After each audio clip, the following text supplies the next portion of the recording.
여러분, 오늘도 살아가느라 정말 수고 많으셨습니다. 하루하루 살아가는 것만으로도 얼마나 많은 일들과 마주하게 되는지 여러분의 그 마음을 잘 알고 있어요. 때로는 웃으며 감사할 일들도 있지만 또 때로는 혼자서 감당하기 어려운 무거운 짐들도 있으시죠. 그런 여러분을 향해 오늘 하나님께서 특별한 말씀을 준비해 두셨답니다. 기도하려고 조용히 눈을 감았지만 입술이 열리지 않을 때가 있습니다. 말문이 막혀 아무 말도 나오지 않고 머릿속은 수많은 생각으로 가득 차지만 정작 하나님께 드릴 수 있는 말은 없습니다. 하나님 하고 시작했다가 그 다음 말이 이어지지 않아 답답한 마음만 커져갑니다. 믿음이 약해서 그런 건 아닐까 하고 자책하게 되기도 하고 혹시 하나님께서 내게서 멀어지신 건 아닐까 하는 의심에 휩싸이기도 합니다. 특히 어려운 일이 계속될 때나 같은 기도를 반복해서 드렸는데도 응답이 보이지 않을 때 기도 자체가 무의미하게 느껴지기도 하죠. 그런 마음으로 교회 기도회에 나가면 다른 분들은 모두 은혜롭게 기도하시는 것 같은데 나만 혼자 말이 안 나와서 더욱 위축되기도 합니다. 나는 왜 이럴까? 다른 사람들은 그렇게 자연스럽게 기도하는데 하지만 그런 순간조차도 하나님은 여전히 우리를 기다리고 계십니다. 시편 139편 4절에서 내 혀에 말이 있기 전에 여호와여 주께서 이미 다 아시나이다라고 말씀하셨습니다. 기도는 완벽한 말로 시작되는 것이 아니라 하나님을 향한 마음으로 시작됩니다. 하나님께 드리는 사랑의 고백이며 하나님께서 들려주시고자 하는 사랑의 대답을 기다리는 자리입니다. 로마서 8장 26절에서는 성령이 말할 수 없는 탄식으로 우리를 위하여 친히 간구하시느니라고 약속해 주셨어요. 우리가 말할 수 없을 때에도 성령님이 대신 기도해 주신다는 놀라운 약속입니다. 여러분, 혹시 이런 경험 있으시나요? 무릎을 꿇고 기도하려고 하는데 입이 떨어지지 않는 그런 순간 말입니다. 마음은 간절한데 어떤 말부터 해야 할지 모르겠고 하나님이 정말 들으실지 확신이 서지 않는 그런 시간들이요. 아니면 이미 수없이 같은 기도를 드렸는데 응답이 없어서 더 이상 무슨 말을 드려야 할지 막막한 그런 상황도 있으시죠? 그런 마음 정말 잘 압니다. 특히 새벽 시간이나 깊은 밤, 세상이 조용해질 때 혼자 하나님 앞에 서면 갑자기 내 자신이 너무 작고 부족해 보여서 감히 하나님께 뭔가를 구할 자격이 있을까 싶은 마음이 들기도 하거든요. 하지만 여러분, 오늘 제가 나누고 싶은 이야기가 있습니다. 하나님께서는 바로 그런 우리의 마음을 아시고 성경 곳곳에 기도가 막힐 때 붙잡을 수 있는 놀라운 약속들을 남겨두셨다는 것입니다. 오늘 함께 나눌 7가지 이야기를 통해 총 49절의 하나님의 말씀을 살펴보면서 여러분의 기도 생활이 다시 살아나는 놀라운 변화를 경험하시게 될 것입니다. 여러분, 가끔 마음이 너무 무겁고 답답해서 기도할 엄두도 못 낼 때가 있지 않나요? 세상의 걱정과 근심이 산더미처럼 쌓여서 하나님 앞에 나아가기조차 부담스러운 그런 순간들 말입니다. 얼마 전에 한 성도님이 저에게 이런 말씀을 하셨어요. 목사님, 요즘 너무 힘들어서 기도하고 싶은 마음은 있는데 기도방에 들어가면 한숨만 나와요. 말이 안 나오더라고요. 그분은 60대 중반의 권사님이셨는데 남편이 갑자기 중풍으로 쓰러지시고 아들은 사업 실패로 집까지 넘어갈 위기에 처해 있으셨거든요. 하루하루가 전쟁 같은 상황에서 병원비는 계속 나가고 빚은 눈덩이처럼 불어나는데 어디서부터 기도해야 할지 모르겠다고 하시더라고요. 밤새 뒤척이다가 새벽에 일어나서 기도방에 들어가도 하나님 하고 시작했다가 말이 막혀버린다는 거예요. 그런데 바로 그럴 때 하나님께서 우리를 부르고 계신다는 사실 알고 계시나요? 마태복음 11장 28절에서 예수님은 이렇게 말씀하셨습니다. 수고하고 무거운 짐진 자들아 다 내게로 오라 내가 너희를 쉬게 하리라. 정말 놀랍지 않습니까? 우리가 수고하고 무거운 짐을 질 때 예수님께서는 멀리 가라고 하지 않으시고 내게로 오라고 하십니다. 여기서 수고하고라는 헬라어 코피아오는 단순한 피로가 아니라 극도의 탈진 상태를 의미합니다. 마치 무거운 짐을 지고 사막을 하루 종일 걸어간 후 완전히 지쳐서 더 이상 한 발짝도 내디딜 수 없는 상태를 표현하는 거예요. 그리고 무거운 짐이라는 포르티오는 배에 실는 화물처럼 감당하기 힘든 무게를 뜻합니다. 당시 유대 사회에서 랍비들은 제자들에게 613가지의 율법 조문을 지키라고 했어요. 이것도 해야 하고 저것도 해야 하고 이것도 하면 안 되고 저것도 하면 안 되고 끝없는 규정들로 사람들을 짓눌렀던 거죠. 하지만 예수님은 정반대로 우리의 짐을 덜어주시겠다고 약속하셨습니다. 이 말씀이 우리에게 주는 의미는 정말 깊어요. 기도가 안 되는 이유 중 하나가 바로 우리가 스스로 모든 것을 해결하려고 하기 때문인데 예수님은 그 무거운 짐을 당신께 맡기라고 하시는 거거든요. 그런데 말입니다. 시편 55편 22절에서는 더욱 구체적으로 이렇게 말씀하고 계십니다. 내 짐을 여호와께 맡기라. 그가 너를 붙드시리니 의인의 요동함을 영원히 허락하지 아니하시리라. 여기서 맡기라는 히브리어 샬라크는 단순히 던져버리는 것이 아니라 신뢰하며 위탁한다는 의미입니다. 마치 은행에 귀중품을 맡기듯이 확신을 가지고 하나님께 우리의 걱정을 맡기라는 뜻이에요. 다윗이 이 시편을 쓸 때는 정말 절망적인 상황이었어요. 자신의 가장 친한 친구였던 아히도벨이 배신하여 아들 압살롬의 반역에 가담했을 때였거든요. 정치적으로도 개인적으로도 완전히 무너진 상황에서 내가 믿었던 사람들이 모두 등을 돌렸다는 절망감 속에서 다윗은 이런 고백을 한 거예요. 베드로전서 5장 7절에서도 같은 맥락으로 너희 염려를 다 주께 맡기라. 이는 그가 너희를 돌보심이라고 말씀하십니다. 여기서 염려라는 헬라어 메림나는 마음을 둘로 나누는 것, 즉 분열된 마음을 의미해요. 걱정할 때 우리 마음이 여기저기 흩어지잖아요. 이것도 걱정, 저것도 걱정, 이런 일이 생기면 어떻게 하지, 저런 일이 생기면 어떻게 하지. 하나님은 그런 분열된 마음까지도 당신께 맡기라고 하십니다. 여러분, 이것이 바로 기도의 시작입니다. 복잡한 말이 필요한 게 아니라 하나님, 이 무거운 마음을 주님께 맡깁니다라고 단순하게 시작하는 거예요. 빌립보서 4장 6절과 7절의 말씀도 우리에게 큰 위로가 됩니다. 아무것도 염려하지 말고 다만 모든 일에 기도와 간구로 너희 구할 것을 감사함으로 하나님께 아뢰라. 그리하면 모든 지각에 뛰어난 하나님의 평강이 그리스도 예수 안에서 너희 마음과 생각을 지키시리라. 바울이 이 편지를 쓸 때는 로마의 어두운 감옥에 갇혀 있었어요. 내일 죽을지도 모르는 상황에서 쇠사슬에 묶인 채로 아무것도 염려하지 말라고 한 거예요. 여기서 염려하다는 헬라어 메림 나오는 마음이 찢어질 정도로 걱정하는 것을 의미합니다. 그런데 하나님은 그런 우리에게 기도와 간구, 그리고 감사함으로 나아오라고 하세요. 아무리 상황이 절망적이어도 하나님께 아뢰 수 있다는 것 자체가 감사할 일이라는 뜻이에요.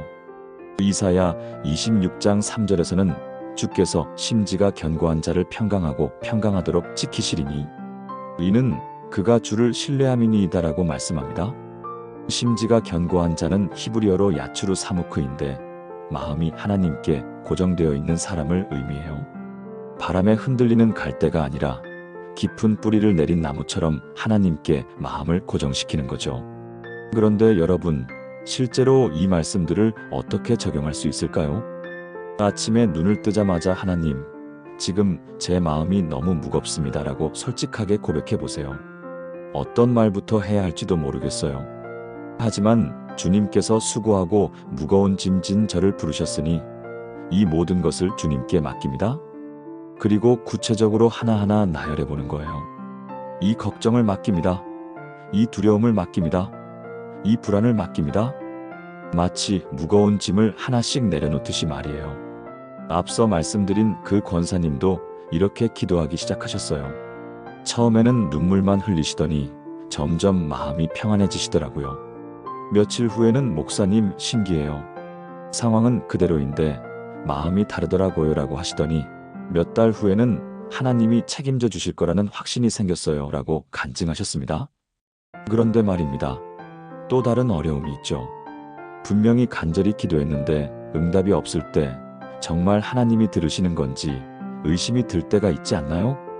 특히 같은 기도를 몇 년째 드리고 있는데 아무런 변화가 없으면 내 기도가 천장을 뚫고 올라가기나 하나 싶은 마음이 들기도 하고요. 몇 년 전에 만난 한 집사님 이야기가 생각납니다. 그분은 20년 넘게 불신자인 남편을 위해 기도하고 계셨어요. 교회 새벽 기도회도 비 오는 날, 눈 오는 날 빠지지 않고 나오시고 금식 기도도 수없이 하셨는데 남편분은 오히려 교회에 대해 더 적대적이 되셨다고 하더라고요. 집사님이 교회 다니기 시작한 후로 집안이 더 어려워졌다. 교회에서 돈만 갖다 바치라고 한다면서 심지어 11조 낼 돈을 숨기기까지 하셨다는 거예요. 목사님, 저는 뭘 잘못한 걸까요? 하나님이 제 기도를 안 들어주시는 건 아닐까요? 어떤 때는 기도하다가 정말 하나님이 계시긴 한 건가? 하는 생각까지 들어요. 눈물을 흘리며 질문하시는 그 모습을 보면서 정말 마음이 아팠습니다. 하지만 여러분, 하나님의 응답에는 세 가지가 있다는 사실을 아시나요? 예, 아니요, 그리고 기다려라입니다. 누가복음 18장 1절에서 8절까지 나오는 불의한 재판관 비유를 보면 예수님께서는 항상 기도하고 낙심하지 말아야 할 것을 가르치시기 위해 이 비유를 말씀하셨어요. 과부가 불의한 재판관에게 계속 찾아가서 원한을 풀어달라고 요청했을 때 처음에는 들어주지 않았지만 결국 그 끈질김 때문에 들어주었다는 이야기죠. 그런데 8절에서 예수님은 이렇게 말씀하십니다.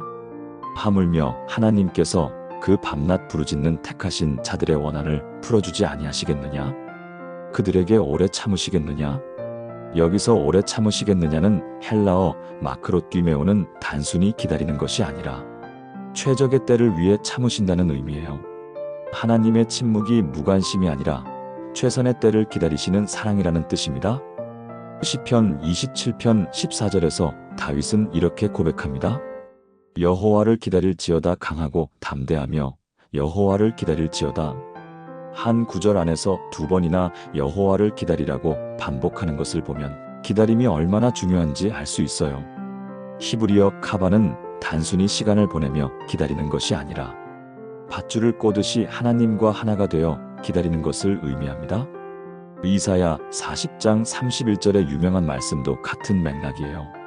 오직 여호와를 앙망하는 자는 새 힘을 얻으리니 독수리가 날개치며 올라감 같을 것이요 다른 박질하여도 곤비하지 아니하며 걸어가도 피곤하지 아니하리로다.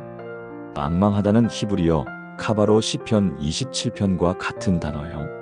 하나님을 기다리는 것이 수동적인 기다림이 아니라 적극적인 신뢰와 기대라는 뜻입니다.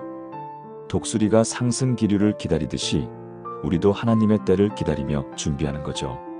그런데 하나님이 우리 기도를 듣지 않으시는 게 아니라는 증거가 시편 66편 19절에 나와 있어요. 그러나 하나님이 들으셨으며 내 기도 소리에 주의하셨도다. 다윗은 확신을 가지고 하나님이 들으셨다고 과거형으로 고백합니다. 응답이 보이지 않아도 하나님이 듣고 계신다는 믿음이 있었던 거예요. 요한일서 5장 14절과 15절도 우리에게 큰 확신을 줍니다. 그를 향하여 우리가 가진 바 담대함이 이것이니 그의 뜻대로 무엇을 구하면 들으심이라. 우리가 무엇이든지 구하는 바를 들으시는 줄을 안지 우리가 그에게 구한 그것을 얻은 줄을 또한 아느니라. 여기서 중요한 것은 그의 뜻대로 구하는 것이에요. 우리의 기도가 하나님의 뜻과 일치할 때 반드시 응답된다는 약속입니다. 하지만 여러분, 하나님의 뜻이라는 게 뭘까요? 자주 오해하시는 게 하나님의 뜻은 우리가 원하지 않는 어려운 것들이라고 생각하시는 분들이 계세요. 그런데 사실 하나님의 뜻은 우리에게 가장 좋은 것이에요. 부모가 자녀에게 가장 좋은 것을 주고 싶어 하듯이 하나님도 우리에게 가장 좋은 것을 주고 싶어 하세요. 다만 우리가 원하는 때와 하나님의 때가 다를 뿐이에요. 그렇다면 실제로 응답이 없는 것 같을 때 어떻게 기도해야 할까요? 우선 기도의 목적을 한번 점검해 보세요. 정말 하나님의 영광을 위한 것인지 아니면 내 욕심이 섞여 있는지 솔직히 살펴보는 거예요. 야고보서 4장 3절에서 구하여도 받지 못함은 잘못 구하기 때문이니 너희 정욕을 위하여 쓰려고 구하기 때문이라고 말씀하시거든요. 그리고 하나님의 때를 인정하는 기도를 드려보세요. 하나님, 제가 원하는 때가 있지만 주님의 때가 가장 좋은 때인 줄 믿습니다. 주님의 때에 주님의 방법으로 응답해 주세요. 또한 기다리는 동안 하나님이 어떤 것을 준비시키고 계신지 관찰해 보세요. 하나님은 응답을 주시기 전에 먼저 우리를 준비시키시거든요. 앞서 말씀드린 그 집사님의 경우를 보면 정말 놀라워요. 남편을 위해 기도하면서 자신이 먼저 변화되었거든요. 처음에는 남편에게 왜 교회 안 가냐, 왜 신앙생활 안 하냐면서 짜증내고 다그치기만 했는데 기도하면서 점점 사랑으로 섬기게 되셨어요. 남편이 늦게 들어와도 짜증내지 않고 따뜻한 밥을 데워주고, 남편이 화를 내도 부드럽게 대답하고, 남편이 아플 때는 정성껏 간병해드리고, 그런 변화를 본 남편분이 어느 날 여보, 당신이 믿는 그 하나님이 궁금하다. 당신이 이렇게 변한 걸 보니까 정말 하나님이 계신 것 같다고 하시더니 결국 작년 크리스마스에 세례를 받으셨답니다. 20년 만의 응답이었지만 그 기다림의 시간이 결코 헛되지 않았던 거예요. 하나님은 집사님의 남편만 변화시키신 게 아니라 집사님 자신도 더 성숙한 신앙인으로 만들어주셨던 거죠. 여러분, 하나님의 침묵을 무관심으로 오해하지 마세요. 오히려 더 큰 축복을 위해 준비하고 계시는 시간일 수 있어요. 계속해서 기도하되 하나님의 때와 방법을 신뢰하며 기도하시기 바랍니다. 저는 목회하면서 정말 많은 분들이 이런 어려움을 겪는 것을 봤어요. 기도 응답이 늦어지면 내가 뭔가 잘못했나? 하나님이 나를 미워하시나? 이런 생각을 하시는 분들이 많더라고요. 하지만 하나님의 타이밍은 정말 완벽해요. 우리가 원하는 때보다 늦을 수는 있지만 결코 너무 늦지는 않으세요. 하나님은 우리에게 가장 좋은 것을 가장 좋은 때에 주시는 분이거든요. 그러니까 기다리는 동안 낙심하지 마시고 하나님이 더 좋은 것을 준비하고 계시는구나, 이렇게 생각하며 기대하는 마음으로 기도하시기 바랍니다. 그런데 말입니다. 또 다른 어려움이 있죠. 내가 죄를 지었거나 하나님께 실망을 드린 것 같아서 감히 기도할 자격이 없다고 느낄 때 말입니다.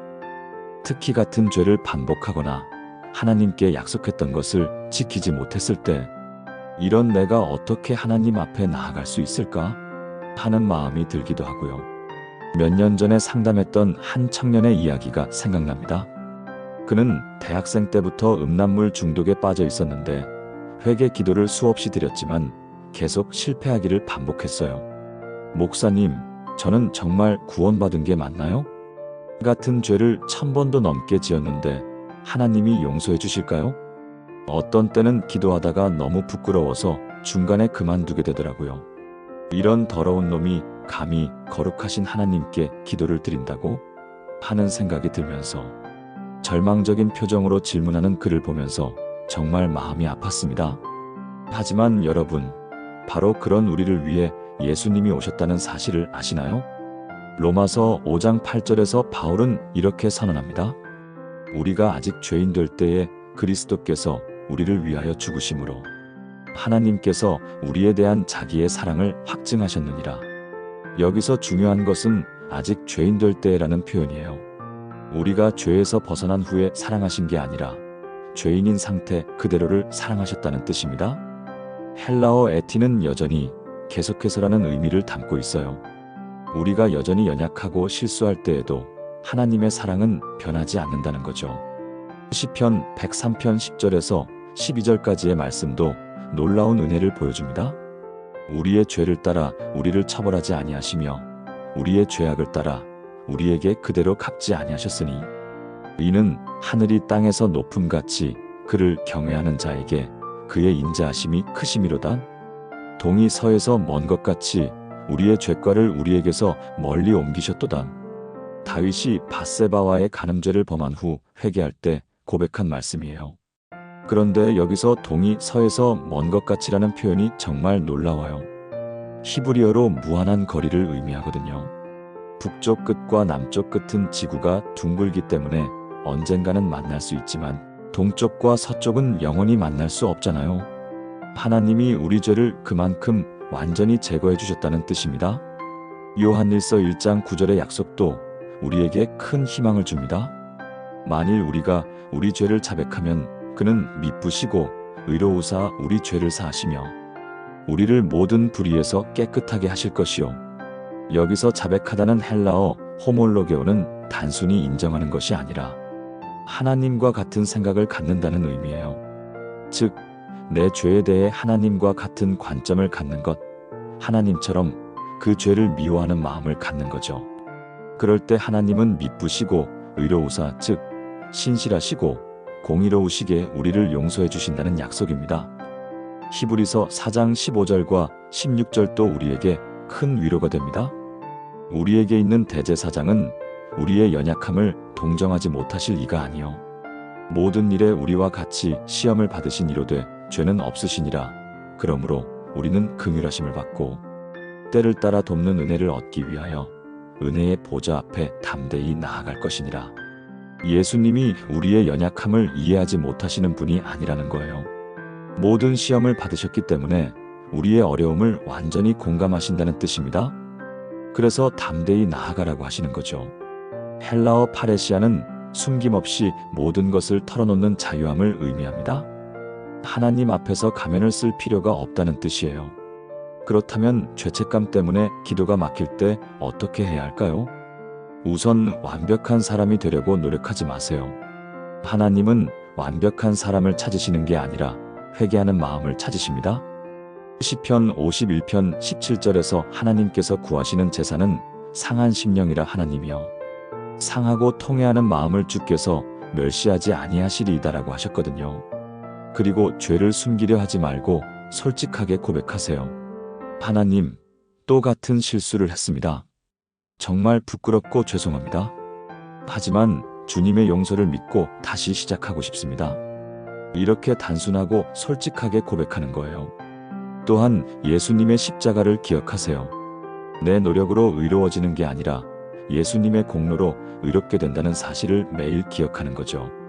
앞서 말씀드린 그 청년도 이런 진리를 깨닫고 나서 변화되기 시작했어요. 완벽해지려고 노력하는 대신 매일 예수님의 사랑을 묵상하고 실패할 때마다 다시 십자가 앞으로 나아갔어요. 6개월 후에는 목사님, 아직도 넘어질 때가 있지만 이제는 절망하지 않아요.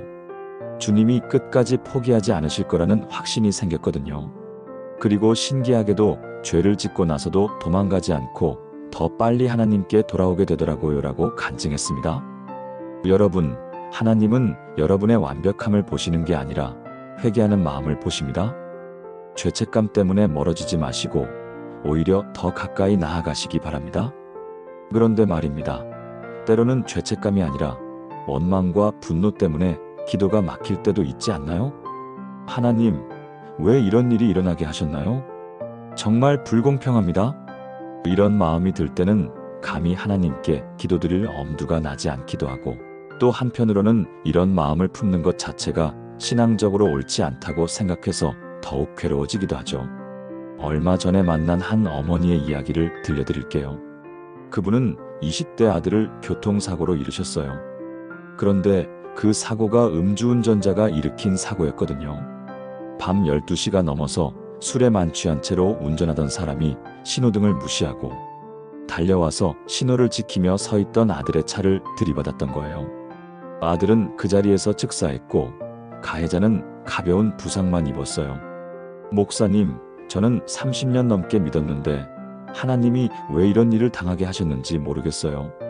믿지 않는 사람들은 멀쩡히 잘 사는데 왜 우리 같은 믿는 사람들만 이런 고생을 해야 하나요? 하나님이 정말 살아계시다면 왜 우리 아이를 지켜주지 않으셨나요? 저는 하나님이 원망스럽고 화가 나요. 눈물을 흘리며 하시는 말씀에 정말 할 말이 없었습니다. 하지만 여러분, 놀라운 사실이 있어요. 성경에는 하나님께 원망과 분노를 솔직하게 표현한 믿음의 사람들이 많이 나온다는 것입니다. 시편 13편에서 다윗은 이렇게 기도합니다. 여호와여, 어느 때까지니이까 나를 영원히 잊으시나이까? 주의 얼굴을 나에게서 어느 때까지 숨기시겠나이까? 이것은 거의 항의에 가까운 기도죠. 하나님, 언제까지 저를 잊고 계실 건가요? 라고 직설적으로 질문하고 있어요. 히브리어 아나는 강한 탄식과 함께 절망감을 표현하는 감탄사입니다. 다윗이 얼마나 답답하고 절망적이었는지 알 수 있어요. 시편 22편 1절에서도 다윗은 나의 하나님, 나의 하나님, 어찌하여 나를 버리셨나이까라고 부르짖습니다. 이 말씀은 나중에 예수님께서 십자가에서 인용하신 말씀이기도 하죠. 버리셨나이까의 히브리어 아자브는 완전히 포기하고 떠나간다는 의미예요. 인간적으로는 정말 절망적인 상황에서 나온 부르짖음입니다. 욥의 경우는 더욱 극단적이에요. 욥기 3장 3절에서 욥은 내가 난 날이 멸망하였었더라면 남자를 베었다 하던 그 밤도 그러하였었더라면이라고 말합니다. 자신이 태어난 날을 저주하는 거예요. 욥기 7장 11절에서는 그런즉 내가 내 입을 금하지 아니하고 내 심령의 아픔을 말하며 내 마음의 괴로움을 토로하리이다라고 선언합니다. 토로하다는 히브리어 시아흐는 속에 있는 것을 다 쏟아낸다는 의미예요. 하나님 앞에서 모든 감정을 솔직하게 표현하겠다는 뜻입니다. 예레미야도 예레미야애가 3장 8절에서 내가 부르짖어 도움을 구할지라도 그가 내 기도를 물리치시며라고 하나님께 항의합니다. 물리치다는 히브리어 사탐은 막아버린다, 차단한다는 뜻이에요. 하나님이 기도를 듣지 않으신다고 직접적으로 불만을 표현한 거죠. 그런데 중요한 것은 이들이 모두 하나님을 떠나지 않았다는 점이에요.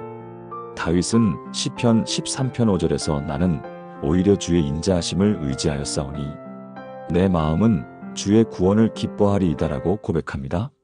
원망과 분노를 표현했지만 결국 하나님을 신뢰한다는 고백으로 끝나는 거예요. 욥도 욥기 19장 25절에서 내가 알기에는 나의 대속자가 살아계시니 마침내 그가 땅 위에 서실 것이라고 신앙 고백을 합니다. 가장 절망적인 상황에서도 하나님에 대한 소망을 놓지 않았어요. 그렇다면 원망과 분노가 생길 때 어떻게 기도해야 할까요? 우선 솔직하게 표현하세요. 하나님은 이미 여러분의 마음을 다 아세요. 숨기려고 하지 말고 하나님, 지금 제가 주님께 화가 납니다. 정말 억울하고 분합니다라고 솔직하게 말씀드리세요. 그리고 감정을 표현한 후에는 하나님의 성품을 기억하세요. 하지만 주님은 사랑이시고 공의로우신 분이신 줄 믿습니다. 제가 이해할 수 없어도 주님의 계획이 있으실 줄 믿습니다. 또한 시간을 두고 기다리세요. 분노와 원망은 하루아침에 사라지지 않아요. 하지만 하나님 앞에서 솔직하게 털어놓다 보면 점점 마음이 정리되기 시작합니다. 앞서 말씀드린 그 어머니도 처음에는 정말 원망이 많으셨어요. 하지만 조금씩 하나님께 마음을 털어놓으시면서 제가 이해할 수는 없지만 하나님의 뜻이 있으실 거라고 믿겠습니다라고 고백하게 되셨어요. 그리고 1년이 지난 후에는 우리 아이가 하늘나라에서 저를 기다리고 있다는 확신이 들어요. 언젠가 다시 만날 수 있다는 소망으로 살아가고 있습니다라고 하시더니 지금은 같은 아픔을 겪는 분들을 위로하는 사역을 하고 계십니다. 여러분, 원망과 분노가 생기는 것은 자연스러운 감정이에요.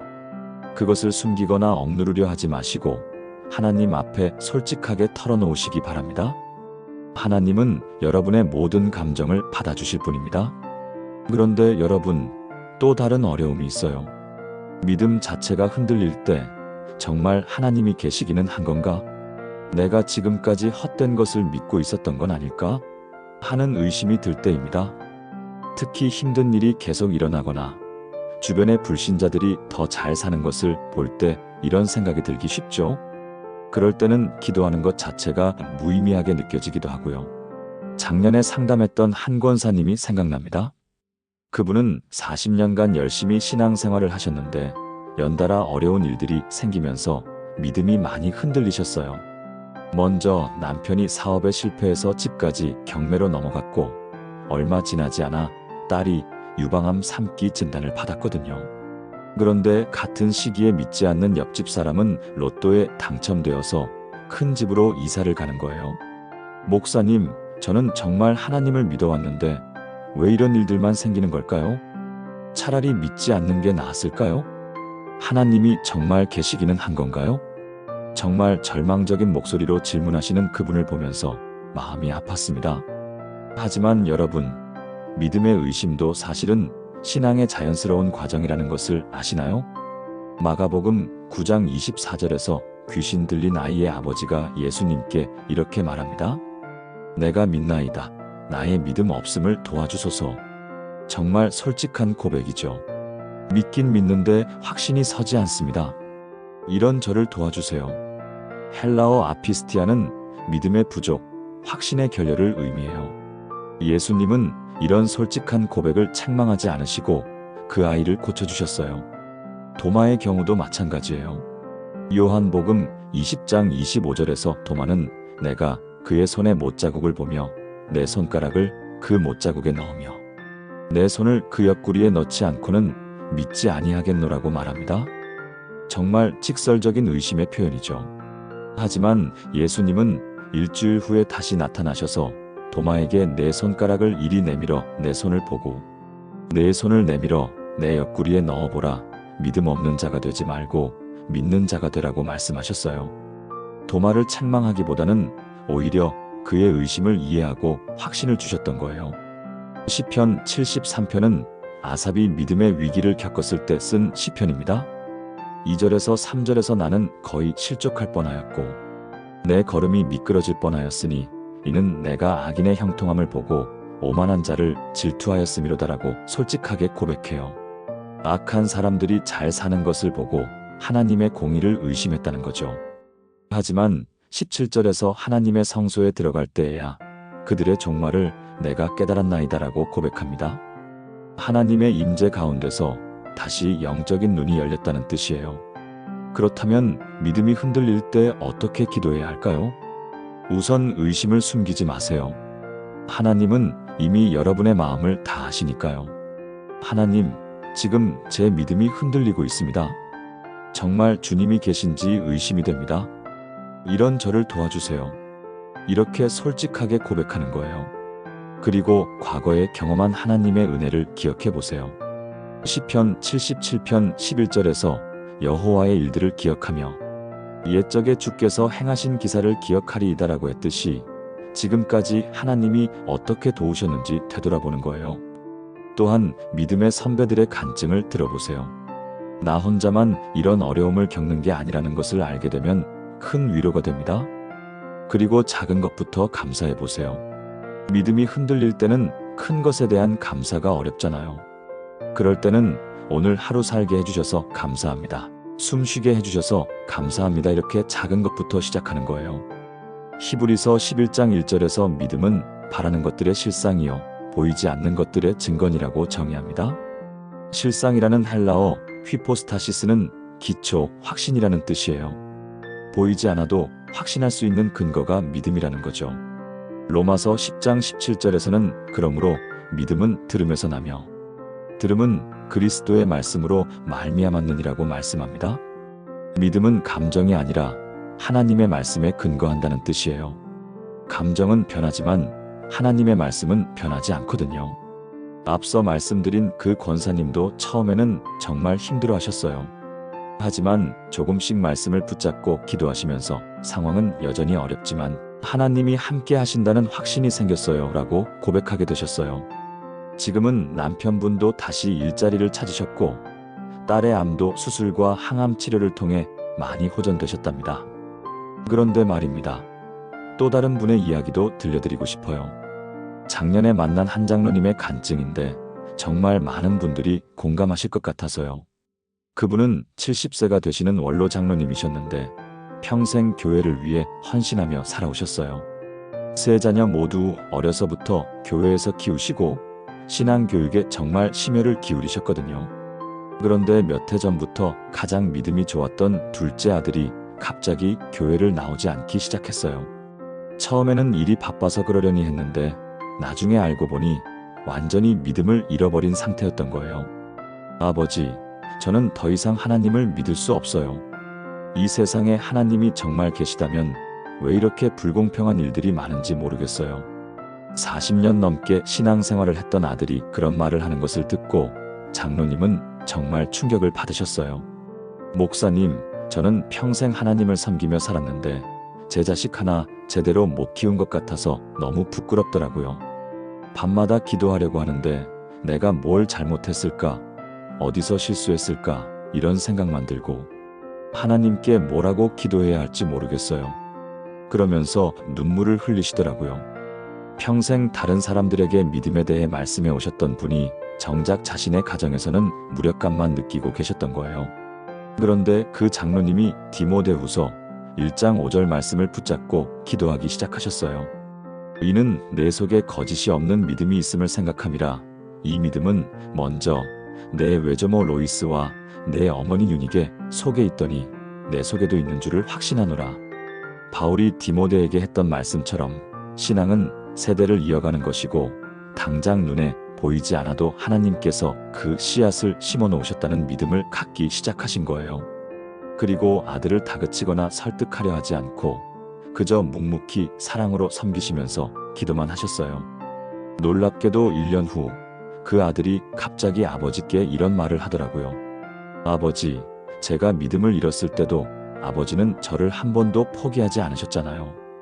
그 모습을 보면서 하나님도 그런 분이실 거라는 생각이 들었어요. 지금은 다시 교회로 돌아와서 더욱 성숙한 믿음으로 신앙생활을 하고 계시답니다. 여러분, 때로는 우리가 할 수 있는 것이 기도밖에 없을 때가 있어요. 하지만 그 기도가 결코 헛되지 않는다는 것을 기억하시기 바랍니다.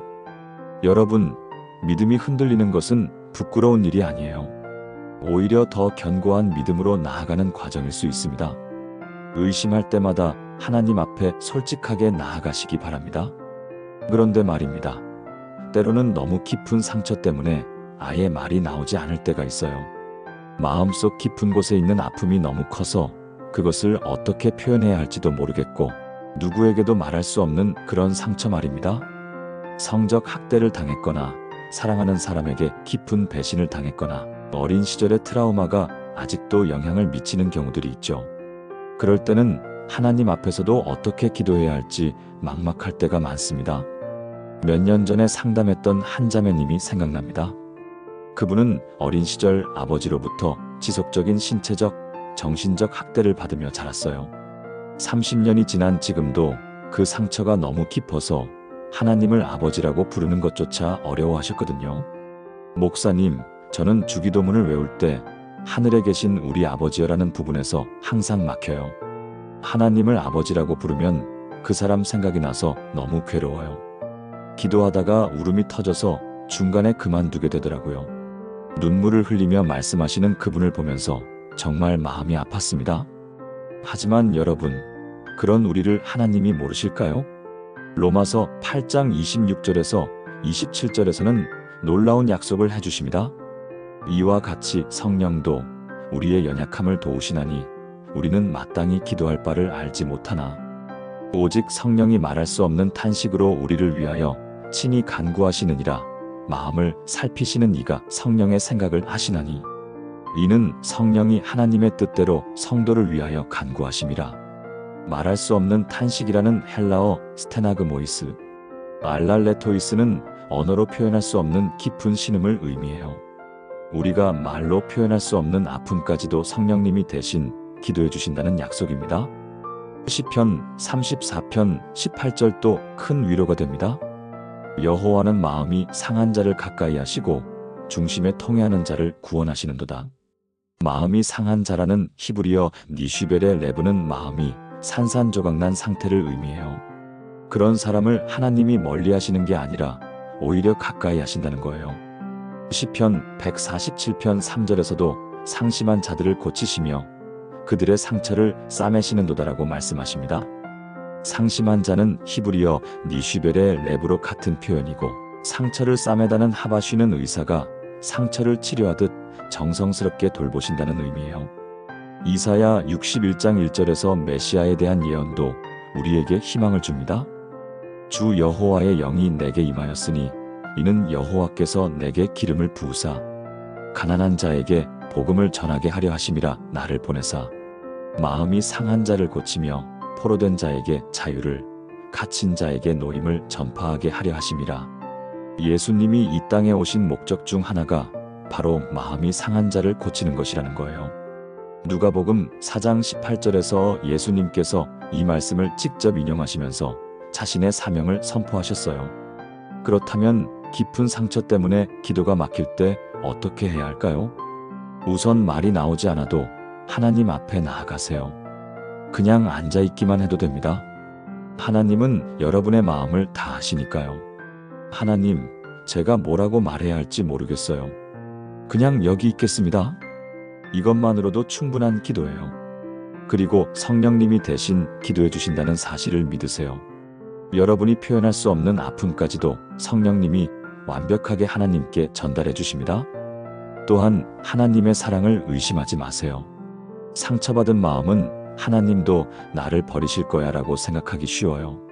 하지만 로마서 8장 38절에서 39절에서 내가 확신하노니 사망이나 생명이나 천사들이나 권세들이나 현재 일이나 장래 일이나 능력이나 높음이나 깊음이나 다른 어떤 피조물이라도 우리를 우리 주 그리스도 예수 안에 있는 하나님의 사랑에서 끊을 수 없으리라고 약속하셨어요. 그리고 치유는 과정이라는 것을 받아들이세요. 깊은 상처는 하루아침에 치유되지 않아요. 하지만 하나님과 함께 한 걸음씩 나아가다 보면 반드시 회복의 날이 올 것입니다. 앞서 말씀드린 그 자매님도 처음에는 정말 힘들어하셨어요.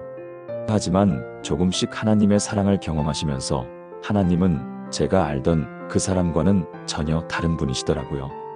정말 사랑이 많으신 아버지세요라고 고백하게 되셨어요. 지금은 같은 상처를 가진 분들을 돕는 사역을 하고 계십니다. 여러분, 아무리 깊은 상처라도 하나님의 치유하실 수 없는 상처는 없습니다. 말이 나오지 않아도 괜찮아요. 그냥 하나님 앞에 있기만 하셔도 됩니다. 마지막으로 또 다른 어려움이 있어요. 일상이 너무 평범하고 단조로워서 또는 어려운 상황이 계속되어서 감사할 것을 찾기 어려울 때입니다. 기도는 해야겠는데 감사합니다. 도와주세요라는 말만 반복하게 되고 정작 마음은 메마른 느낌이 들 때 말이에요. 특히 코로나19 같은 상황이 길어지면서 많은 분들이 이런 어려움을 겪고 계시는 것 같아요. 지난달에 만난 한 집사님도 이런 고민을 털어놓으셨어요. 목사님, 요즘 매일 똑같은 일상의 반복이에요. 아침에 일어나서 출근하고 회사에서 일하고 집에 와서 저녁 먹고 잠자고 특별히 감사할 일도 없고 특별히 어려운 일도 없어요. 그러다 보니 기도도 맨날 똑같은 말만 하게 되더라고요. 하나님 감사합니다. 오늘도 도와주세요 이런 식으로만. 정말 많은 분들이 공감할 만한 이야기죠. 하지만 여러분, 사실 일상 속에 숨겨진 하나님의 은혜가 얼마나 많은지 아시나요? 데살로니가전서 5장 18절에서 바울은 범사에 감사하라. 이것이 그리스도 예수 안에서 너희를 향하신 하나님의 뜻이니라고 말씀합니다. 범사에라는 헬라어 엔판티는 모든 상황에서라는 의미예요. 좋은 일이 있을 때만 감사하라는 게 아니라 모든 상황에서 감사의 제목을 찾으라는 뜻입니다. 시편 118편 24절도 우리에게 새로운 관점을 제시합니다. 이날은 여호와께서 정하신 것이라 이날에 우리가 즐거워하고 기뻐하리로다. 이날이라는 히브리어 하염하제는 바로 오늘, 지금 이 순간을 의미해요. 오늘 하루도 하나님이 우리에게 주신 선물이라는 것을 기억하라는 거죠. 야고보서 1장 17절에서는 온갖 좋은 은사와 온전한 선물이 다 위로부터 빛들의 아버지께로부터 내려오나니 그는 변함도 없으시고 회전하는 그림자도 없으시니라고 말씀하십니다. 온갖 좋은 은사라는 헬라어 파사도시스 아가테는 크든 작든 모든 좋은 것들을 의미해요. 우리가 당연하게 여기는 것들도 사실은 모두 하나님의 선물이라는 뜻입니다. 그렇다면 일상 속에서 감사의 제목을 어떻게 찾을 수 있을까요? 당연한 것들을 다시 바라보세요. 아침에 눈을 뜨는 것, 숨을 쉬는 것, 걷는 것, 보는 것. 이런 것들이 얼마나 놀라운 기적인지 생각해 보세요. 시편 139편 14절에서 내가 주께 감사 없는 것은 나를 지으심이 심히 기묘하심이라고 고백했듯이 우리 존재 자체가 기적이에요. 심장이 하루에 10만 번 뛰는 것, 폐가 하루에 2만 번 숨을 쉬는 것, 눈이 수많은 색깔을 구별하는 것. 정말 놀라운 일들이 우리 몸에서 매 순간 일어나고 있어요. 그리고 작은 기쁨들을 발견해 보세요. 맛있는 음식을 먹을 때, 좋아하는 음악을 들을 때, 가족의 웃음소리를 들을 때, 이런 작은 순간들 속에도 하나님의 사랑이 담겨 있어요. 또한 어려움 속에서도 감사의 이유를 찾아보세요. 문제가 더 심각하지 않은 것, 혼자가 아니라는 것, 내일에 대한 소망이 있다는 것, 이런 것들도 감사의 제목이 될 수 있어요. 시편 23편 4절에서 내가 사망의 음침한 골짜기로 다닐지라도 해를 두려워하지 않을 것은 주께서 나와 함께 하심이라고 했듯이 어려운 상황에서도 하나님이 함께 하신다는 것 자체가 감사할 일이에요. 그리고 다른 사람들을 통해 받은 도움을 생각해 보세요. 가족, 친구, 동료, 심지어 모르는 사람들까지도 우리 삶에 도움을 주고 있어요. 버스 기사님, 마트 직원, 청소하시는 분들. 이 모든 것이 하나님이 우리를 돌보시는 방법이에요.